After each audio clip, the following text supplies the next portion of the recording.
In 1969, in the Hutterite colony of Surprise Creek in Stanford, Montana, the photographer William Albert Allard took this photograph of a cowboy called Jake Hofer.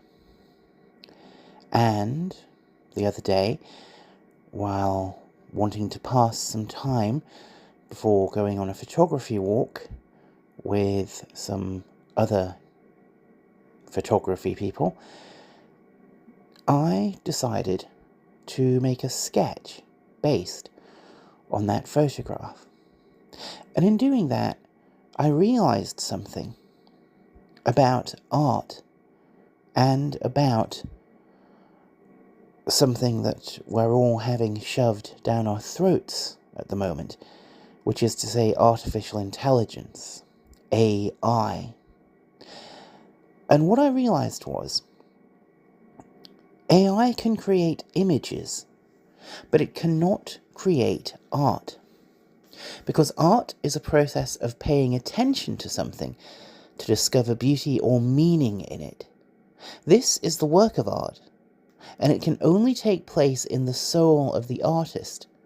The finished work of art is a record of that work. It is not content. When Allard looks at the cowboy, at Jake Hofer, and when I look at the cowboy in Allard's photograph, taken in 1969,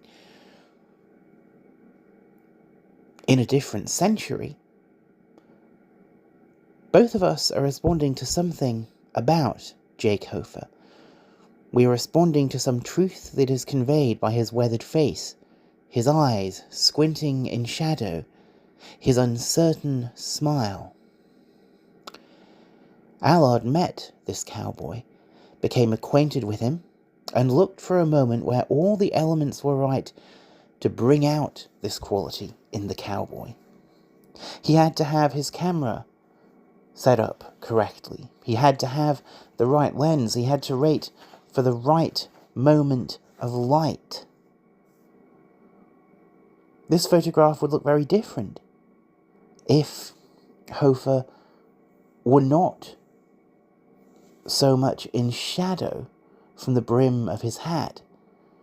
If we could see his eyes so clearly, as we can more clearly in my sketch, done from the photograph, we would lose something. But in the sketch, we also find that thing again. Looking at Allard's photo, I attempted to come to the same understanding, to find the same thing that Allard was trying to bring out in this photograph by copying it, by making marks on paper with a pencil, one of the oldest technologies. Humans have been making marks, after all, since we were in caves. What we both discover is that there is something surprisingly gentle about Jake Hofer. That although he is a cowboy, this figure of American myth, there is something vulnerable about him. And so, via that process of discovery, Allard's process of getting to know him and finding the right angle to convey that vulnerability from, and my process of trying to recreate the photograph out of marks on paper so that I can work out what it is that Allard is trying to convey, we share in this moment of human understanding, separated as we are by culture, profession, age, geography, and time. Allard's photograph stands as a record of his coming to understand the cowboy, and my sketch records me coming to a similar understanding through his photo. A so-called AI cannot engage in this process because it has no humanity it can share in and feel transformed by. To AI, A cowboy is a means for moving livestock. Light, a physical condition which can be digitally modelled. The lines on a face, at best, indications of age and the passing of time. Art is a process of coming to understand, and artificial intelligence is incapable of understanding. It can collate, it can copy, it can reproduce, but it cannot understand. It is not able to understand, and that's why only humans can produce art. Coming back from that photo walk, I was struck by the sky above Newcastle, where I live, and the unique shade of orange that it seemed to be. It was a combination of the sunset and light pollution, and it was enhanced by new buildings that had been erected recently that had changed the skyline, throwing some blocks of black up against that orange, which was graded so beautifully. There's a line in Alan Moore's graphic novel A Small Killing where a character says of a sky above New York that it almost looks airbrushed.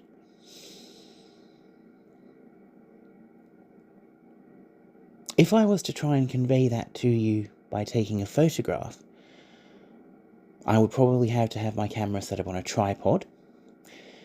I would probably need to think about the lens that I was using.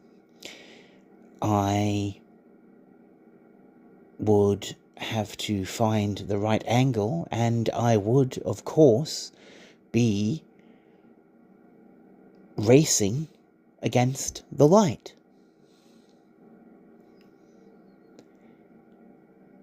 If I was to try to convey what that looked like to you through a drawing, I would need, or a painting, I would need to mix and move those shades of orange into each other to create that wonderful gradation. I would have to decide whether I wanted to make it hyper-detailed or whether I wanted to simplify it. In both those processes, I would be trying to understand exactly what it was about this sky that had so interested me, that had so seized me at that particular moment in time, and to convey it to you so that it could do the same thing to you. And again, an AI can't do that. You can put in keywords. You can say city skyline, sunset, synthwave, Blade Runner, and you can get an approximation. But you won't get that process of understanding. And I think that's why one of the things that interests me a lot lately is things like pinhole photography, where you have to slow down to take a picture. You have to think about where you are, you have to think about the available light, and you then have to wait.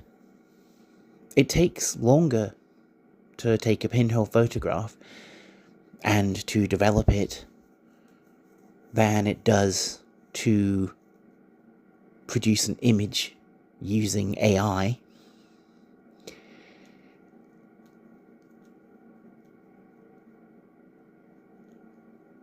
But it conveys more about what someone thought about a particular place that they were when they took that photograph.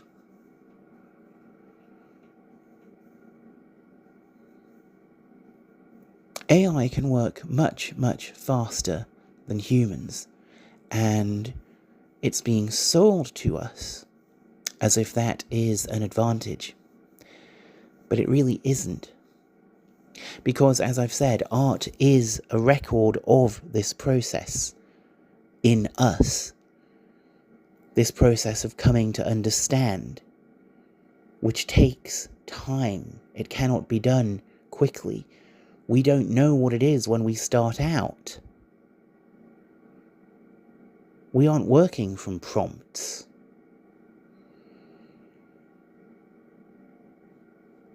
AI can work faster than a human, but that's exactly why it can't produce art. Because art happens at a human speed.